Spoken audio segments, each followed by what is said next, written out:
내 뜻과 하나님의 뜻을 분별했던 다윗이라는 제목으로 하나님 말씀 증거하겠습니다. 시편 44편 4절에서 7절과 20편 7절을 제가 읽겠습니다. 하나님이여, 주는 나의 왕이시니 야곱에게 구원을 베푸소서. 우리가 주를 의지하여 우리 대적을 누르고 우리를 치려 일어나는 자를 주의 이름으로 밟으리이다. 나는 내 활을 의지하지 아니할 것이라. 내 칼로 나를 구원치 못하리이다. 오직 주께서 우리를 우리 대적에게서 구원하시고 우리를 미워하는 자로 수치를 당케 하셨나이다. 혹은 병거 혹은 말을 의지하나 우리는 여호와 우리 하나님의 이름을 자랑하리로다. 아멘. 신앙이라고 하는 것은 내 뜻 단념하고 하나님의 뜻에 복종하는 것이 신앙입니다. 다윗은 평생을 하나님 뜻에 복종하는 법을 배운 왕이었습니다. 그래서 오늘 다윗이 어떻게 하나님의 뜻을 분별했었는지 두 가지를 살펴보겠습니다. 첫 번째는 하나님의 뜻에 복종하여 강성했던 다윗입니다. 사무엘하 5장 10절입니다. 만군의 하나님 여호와께서 함께 계시니 다윗이 점점 강성하여 가니라.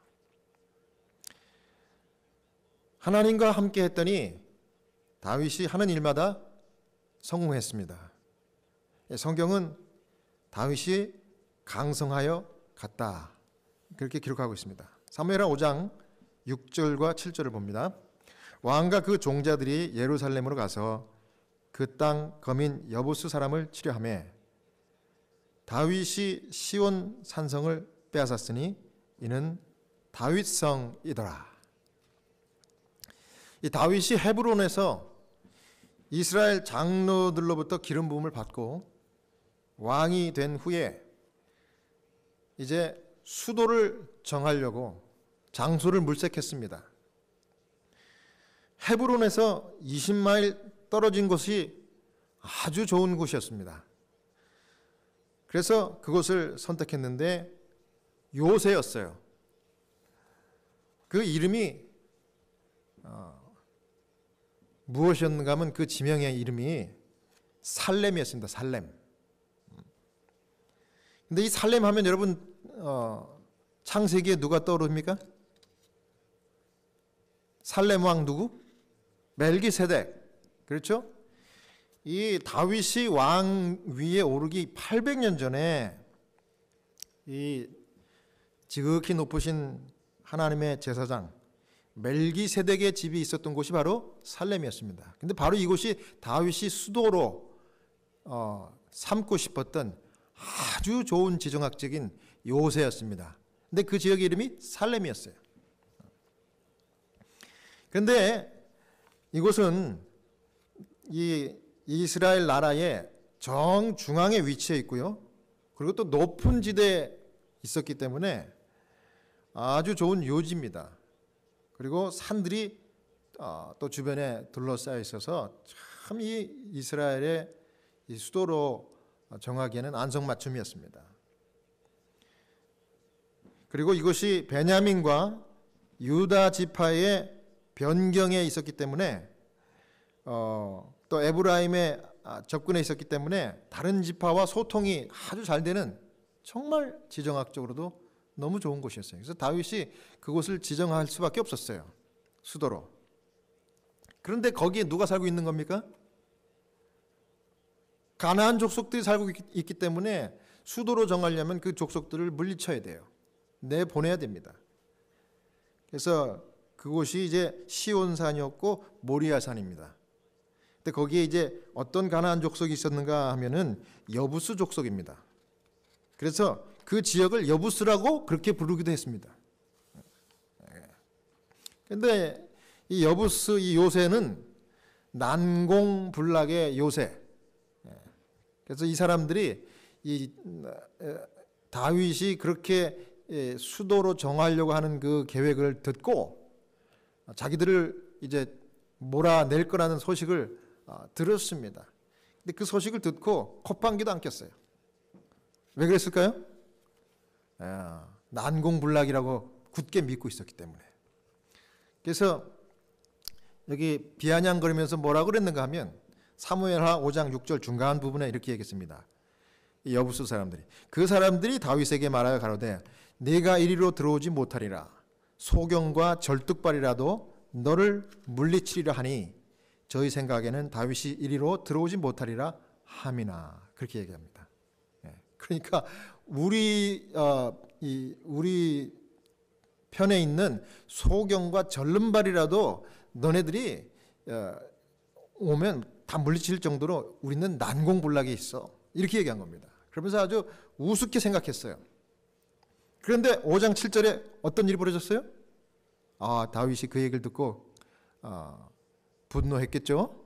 그래서 요압 장군을 보냈습니다. 그리고 단번에 그 난공불락의 이 시온 산성을 빼앗았어요. 다윗이 시온 산성을 빼앗았으니 이는 다윗성이더라. 그렇게 기록합니다. 그래서 요압이 지휘하는 군대를 보내서 여부스 요새를 포위했고 아주 삽시간에 함락을 시켰습니다. 그 보상으로 이 요압은 다윗 왕의 군대 총사령관이 되었어요. 여부스는 이제 이스라엘 국가의 수도가 되었고요. 이교의 이름이었던 이 여부스, 이 지역을 예루살렘이라는 이름으로 개명을 시켰습니다. 수도로 정하면서. 그래서 예루살렘이 된 겁니다.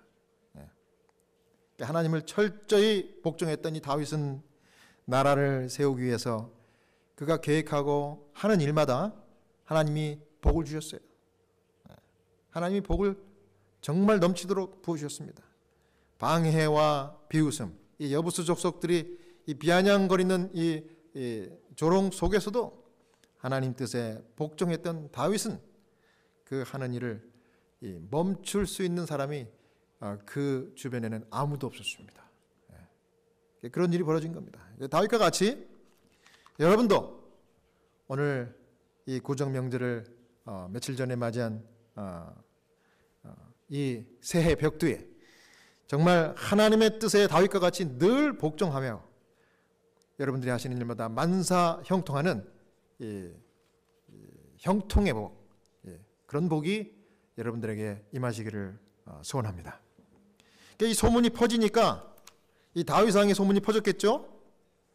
이 다윗이 여부수 족속 그 난공불락의 이 여부수 이 요새를 무너뜨리고 수도로 정했다, 이런 소문이 퍼지니까 주변에 있는 왕들이 어떻게 됐겠어요? 벌벌벌 떤 겁니다. 그래서 이 다윗 왕과 대적하면 안 되겠다. 친하게 지내야 되겠다. 그래서 동맹을 맺고 싶어가지고 자기들이 사신을 보내가지고 다윗에게 조공을 바치듯이 어떻게 합니까? 이 지중해 그 연안에 있는 이 부자 나라 중에 이 두로 성읍의 왕 히람이 이스라엘과 동맹할 생각으로 다윗 왕이 예루살렘을 수도로 정했다는 소식을 이제 듣자마자 이 궁전을 건축할 수 있도록 그 일에 도움을 주기 위해서 이 건축가들을 보내고 직공들을 보내고 값진 목재와 백향목, 이 백향목은 하나님 성전을 건축하는데 참 중요한 나무 중에 하나죠. 그런 백향목을 아주 귀중한 그 재료들을 실어가지고 아주 그냥 이 배에다 실어가지고 두로에서 사신들과 함께 원조를 하는 그런 일을 한 겁니다. 다윗이 계획하는 일마다 하나님이 이렇게 복을 주시는 거예요.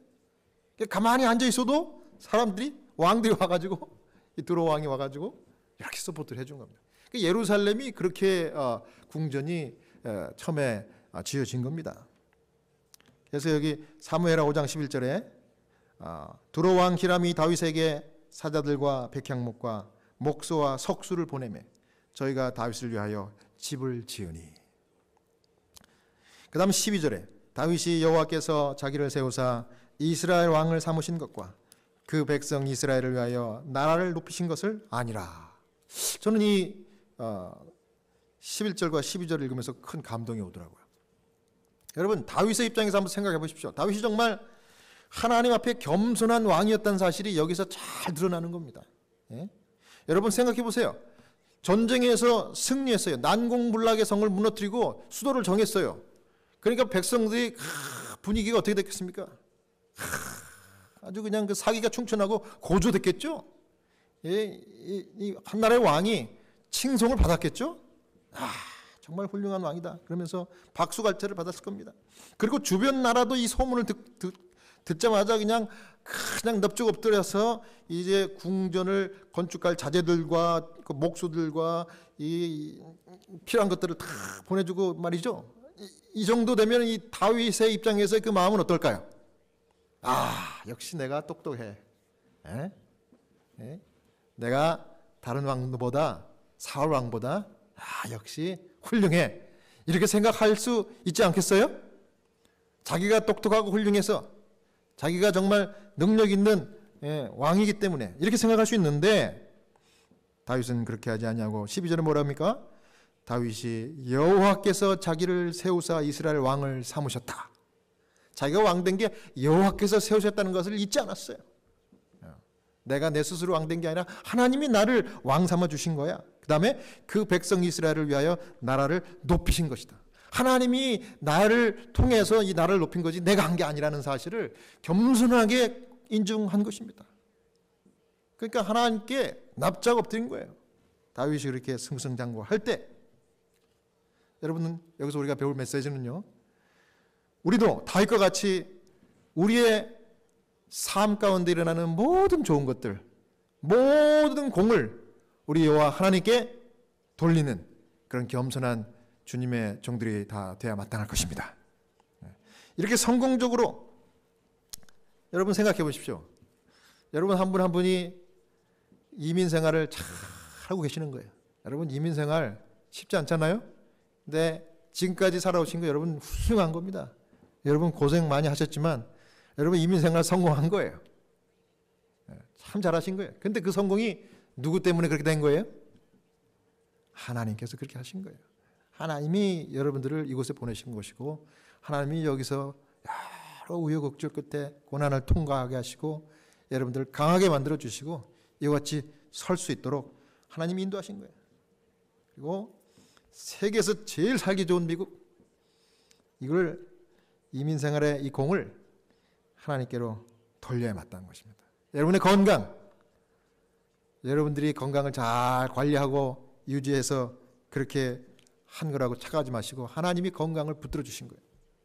여러분들의 사업, 직장, 결혼 생활, 자녀, 또 심지어 이 교회,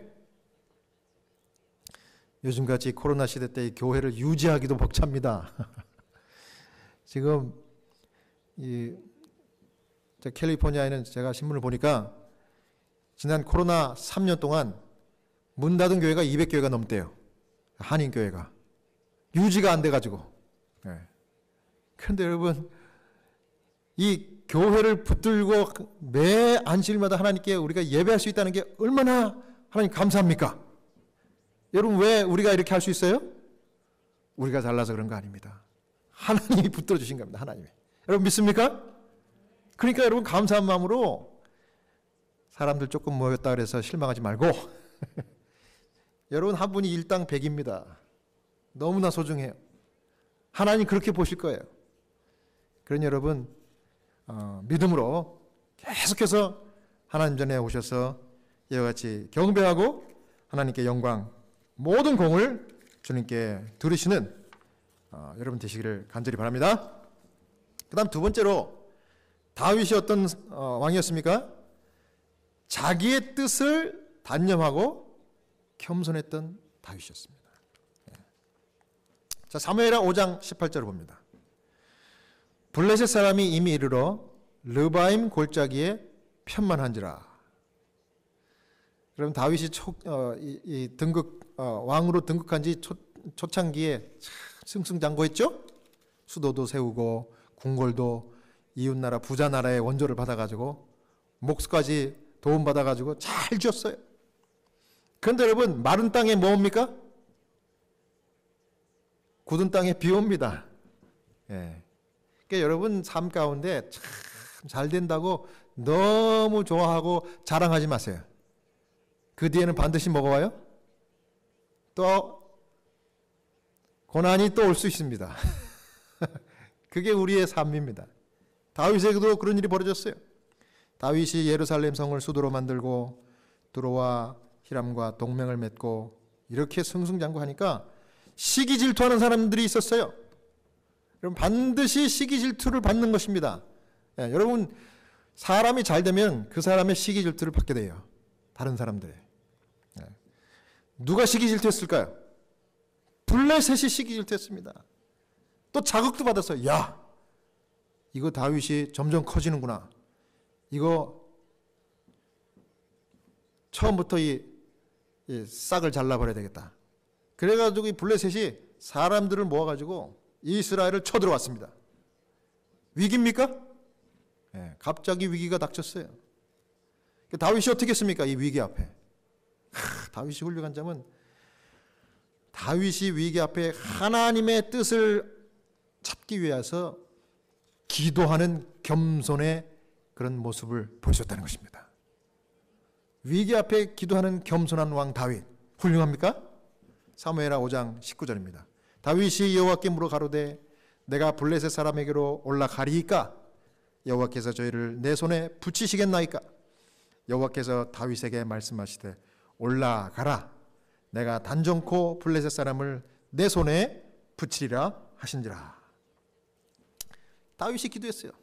그랬더니 하나님이 블레셋 사람을 내 손에 붙일 거니까 걱정하지 말고 올라가서 블레셋 사람들을 쳐라 그랬습니다. 다윗은 즉시 이 원수를 향해 진군했고 블레셋을 그들이 가지고 온 자기들을 지켜줄 것이라고 믿었던 그 신들, 우상들을 가지고 왔어요. 블레셋 사람들이. 그리고 전쟁을 하러 왔습니다.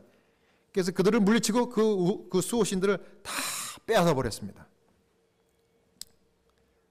그러니까 이 블레셋이 다윗에게 패하니까 거기서 포기를 했으면 괜찮았을 텐데 블레셋이 또 어떻게 해요? 너무 우라통이 터진 겁니다. 아주 굴욕이었어요. 격분했습니다. 그래갖고 사무엘하 5장 22절에 보면은 더 많은 블레셋 군대들을 모아가지고 다시 싸우려고 또 다윗에게 왔어요. 여러분 고난이 오면 한 번 오고 끝나는 게 아니라 또 와요? 또 오는 게 고난입니다. 그러니까 우리가 끝까지 하나님을 의지해야 돼요. 그래서 또 두 번째 블레셋이 더 많은 사람들을 데리고 군대들을 모아가지고 싸우려고 오니까 다윗이 또 어떻게 했습니까? 또다시 전에 했던 대로 겸손하게 하나님의 뜻을 묻기 위하여 기도했습니다. 사무엘하 5장 23절입니다. 다윗이 여호와께 묻자온데 가라사대 올라가지 말고 저희 뒤로 돌아서 뽕나무 숲을 맞은편에서 저희를 엄습하되. 24절 뽕나무 꼭대기에서 걸음 걷는 소리가 들리거든 곧 동작하라. 그때 여호와가 내 앞서 나아가서 블레셋 군대를 치리라 하신지라. 이에 다윗이 여호와의 명대로 행하여 블레셋 사람을 쳐서 게바에서 게셀까지 이르니라 했습니다. 다윗이 두 번째 기도했습니다. 그랬더니 하나님이 첫 번째 기도 때는 그래 올라가서 무조건 그 사람들하고 정면 승부해라 이랬는데 그래서 이겼죠. 근데 더 많은 블레셋 군대들이 오니까 이번에는 전술을 가르쳐 주시는 겁니다. 하나님이 올라가지 말고 이번에는 뽕나무에 좀 숨어가지고 뒤에 숨어가지고 그들이 오는 발자국 소리를 들으면 그때 매복했다가 이렇게 해라. 이제 그런 겁니다. 이 매복 작전을 우리 하나님께서 구체적으로 가르쳐 주셨어요. 그렇게 하면 내가 또 내 사자를 보내가지고 그들을 진멸시킬 것이다. 다윗이 하나님 명대로 여호와의 명대로 블레셋 사람들을 쳐서 완전히 이제 초토화시켰습니다. 여러분 만약 다윗이 그 전 왕이었던 사울과 같이 자신의 생각과 자신의 길을 이 위기 가운데서 선택했더라면 다윗에게 성공이 오지 못했을 겁니다. 그러나 그는 여호와께서 명하신 바와 같이 행해서 블레셋을 쳐가지고 대승을 거두게 된 것입니다. 그래서 역대상 14장 16절 17절에 보면 이 상황을 이렇게 설명했습니다. 이에 다윗이 하나님의 명대로 행하여 블레셋 사람의 군대를 쳐서 기브온에서부터 게셀까지 이르렀더니 다윗의 명성이 열국에 퍼졌고 여호와께서 열국으로 저를 두려워하게 하셨더라. 그래서 겸손한 다윗에게 하나님께서 큰 복으로, 승리의 복으로 갚아주신 것입니다. 자, 그래서 다윗이 너무 기뻤어요. 이제 이스라엘 백성들이 정말 또 이 위기 앞에서 다윗이 의연하게 기도하면서 하나님을 앞세워가지고 이 블레셋을 물리친 장면에 너무 감동이 돼가지고 아주 이 이스라엘 백성들이 정말 다윗에게 칭송을 보내는 것입니다. 다윗이 기분이 또 어떻게 되겠습니까? 또 기분이 어떻겠죠? 그래서 이제는 다윗이 야, 내가 이 하나님을 내가 끝까지 의지하겠다. 정말 다윗은 늘 하나님의 뜻을 생각하는 그런 왕이었어요. 그래서 이번에는 내가 이 하나님을 기뻐하시게 어떤 일을 할까 고민을 하다가 딱 생각난 게 뭐예요? 이제 예루살렘 궁전을 잘 쳤기 때문에 이제 하나님의 임재를 상징하는 뭐만 있으면 되는 거예요? 법궤만 들어오면 되는 거예요. 왜냐하면 법궤가 지금까지 어디 있었던 거예요? 법궤가 예루살렘이 아닌 다른 곳에 지금 있었기 때문에 이제 다윗이 법궤를 예루살렘으로 옮겨야 되겠다. 자, 누구를 위한 계획입니까? 하나님을 위한 계획이에요. 이거는 정말 물어볼 필요도 없는 정말 분명한 계획이에요. 정말 훌륭한 계획입니다. 늘 다윗은 이 하나님의 법궤가 예루살렘에서 9마일 밖에 떨어져 있는 것을 마음에 늘 걸렸던 그런 다윗이었습니다. 그래서 다윗이 어떻게 했습니까? 거창한 계획을 또 세운 겁니다. 사무엘하 6장 1절, 6절, 7절을 읽겠습니다. 다윗이 이스라엘에서 뺀 무리 3만을 다시 모으고 저희가 나곤의 타작마당에 이르러서는 소들이 띠므로 웃사가 손을 들어 하나님의 궤를 붙들었더니 여호와 하나님이 웃사의 잘못함을 인하여 진노하사 저를 그곳에서 치시니 저가 거기 하나님의 궤 곁에서 죽으니라. 다윗이 이 하나님을 위한 법궤 운송 작업에 3만 명의 장정들을 불러 모았습니다. 3만 명. 대단하죠? 그리고 이 법궤를 운반한 일을 정말 기쁜 일이고 당당하게 보이도록 하기 위해서 그렇게 한 거예요. 아마 이 3만 명도 그냥 좀 키가 조그맣고 또 얼굴이 못생긴 사람들은 아마 자격이 안 됐을 것 같아요. 기본적으로 신체가 건장하고 인물이 훤하고 아주 훌륭하게 생긴 그런 사람들을 추려서 모았습니다. 그래서 이 백성들이 그 부름에 즐거이 응답을 했고 이 대제사장은 성직에 있는 그 형제와 방백들과 각 지파의 지도자들과 함께 기랏 여아림에 다 운집했습니다. 모였습니다. 다윗은 그 모습을 보고 너무 감격했어요. 거룩한 열심으로 막 불타올랐습니다. 이제 법궤를 아비나답의 집에서 이제 옮기는 그 일을 하는 것입니다. 근데 어떻게 옮겼습니까? 법궤를 어떻게 옮겼어요? 소가 끄는 새 수레에 실은 다음에 아비나답의 두 아들이 법궤를 수행을 하도록 그렇게 해서 이제 많은 사람들이 보는 앞에서 그 일을 한 것입니다. 이스라엘 사람들은 기쁨의 환성을 외쳤고 즐겁게 노래를 부르면서 악기 소리로 곡절을 맞춰가지고 크다는 소리를 내면서 이렇게 막 그 길을 이제 뒤를 따랐습니다. 얼마나 훌륭한, 얼마나 감동적인 모습입니까? 그래서 이 이스라엘 백성들은 정말 그동안 오랜 세월 동안 이와 같은 장엄한 승리의 광경을 목격하지 못했는데 이게 너무 감격스러운 거예요. 서로 감격을 하는 거예요. 사람들이 많이 모이면 서로 감동하는 거 아시죠? 많은 사람들 앞에 한번 가보십시오. 서로 감동합니다. 근데 하나님의 법궤가 쫙 가는데 그 뒤를 따라가면서 막 거대한 그 찬양을 부르면서 막 가는 거예요. 마음속으로 참 너무 기뻤어요. 그런데 갑자기 어떤 일이 벌어진 거예요? 나곤의 타작마당에 이제 그 법궤를 실은 이 소들이 이제 쭉 가는데 거기에 이제 길이 별로 이렇게 비포장 길이었겠죠. 거기서 소들이 이제 막 지나가면서 소들이 막 뛰었던 것 같아요.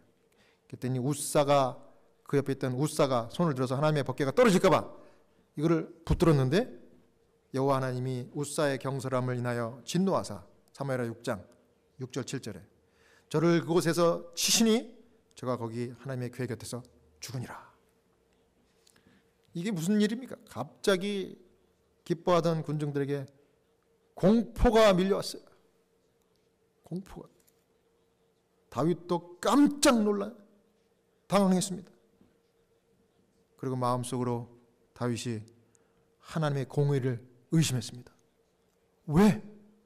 하나님께서 이 좋은 일을, 이 좋은 날에 왜 갑자기 이런 일을 벌이시는 거야?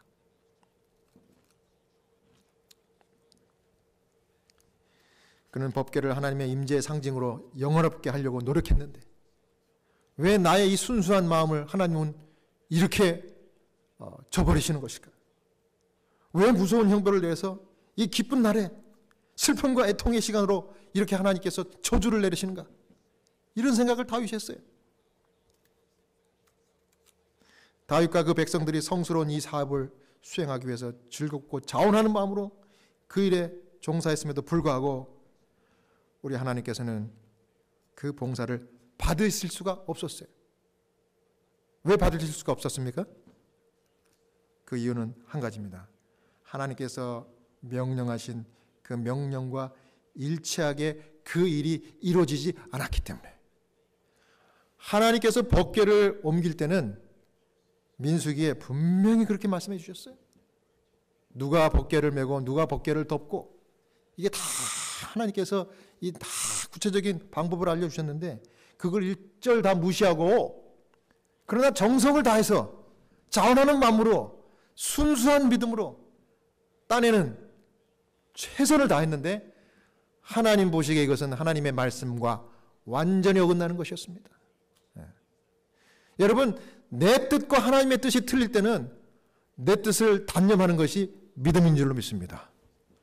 내 정성, 아무리 훌륭하고 아무리 거창하고 아무리 완벽한다 할지라도 하나님 받으실 수가 없는 것이에요. 그게 아벨과 가인의 제사의 차이점이었습니다. 아벨은 믿음으로 어떻게 했어요? 하나님이 말씀한 대로 양을 잡아 죽여갖고 정성을 하나님 앞에 그대로 이 제사를 드렸지만, 가인은 어떻게 했습니까? 정성을 다해갖고, 이게 무슨 끔찍한 게 어떻게 예배가 될 수가 있느냐? 정성을 다해서 자기가 장만한 그런 양을 잡지 아니하고 곡물을 이용해서 제사를 지내니까 하나님이 아벨을 받으신 것입니다. 똑같은 거예요. 똑같은 거. 다윗은 이 불행한 날에 법궤를 자기 곁에 모시는 것이 안전하지 않다는 생각으로 그 법궤를 지금 그 사건이 벌어진 그곳에 두기로 결심했습니다. 가까운 곳에 법궤를 안치할 장소를 발견했는데 그것이 바로 가드 사람 오벳 에돔의 집이었습니다. 사무엘하 6장 11절입니다. 여호와의 궤가 가드 사람 오벳 에돔의 집에 석 달을 있었는데 여호와께서 오벳 에돔과 그 온 집에 복을 주시니라. 할 수 없이 거기서 중단하고 오벳 에돔의 신실한 하나님의 종의 집입니다. 이 법궤를 보관을 했더니 그곳에서 하나님께서 복을 많이 주셨다 그랬습니다. 여러분, 웃사의 죽음은 명확한 명령을 범한 하나님의 형벌이었습니다. 운송법을 모세를 통해서 하나님께서 이스라엘 백성들에게 알려주신 그 명령을 순종하지 못한 결과였습니다. 아론의 후손인 제사장들 외에는 아무도 법궤를 만지거나 그것을 덮을 수가 없는 것입니다. 또 심지어는 이 열려져 있는 법궤를 바라봐서도 안 되는 거예요. 그래서 하나님께서 민수기 4장 15절에 보면은 고핫 자손이 와서 맬 것이니라. 뭘 매요? 그러니까 이 궤를 껴가지고 법궤를 술에다 실어가지고 옮기는 게 아니라 고핫 자손만 이 궤를 잡고 어깨에다 매가지고 운반하도록 하나님이 정해놓으신 법이 있어요. 그리고 제사장들이 그 법궤를 덮을 때는 제사장들만이 아론의 제사장들, 아론의 자손들이죠. 아론의 이 제사장들만 법궤 덮는 일을 했고, 옮기는 거는 아론의 제사장도 할 수 있어요, 없어요? 없어요. 누구만 할 수 있어요? 고핫 사람들만 할 수 있는 거예요.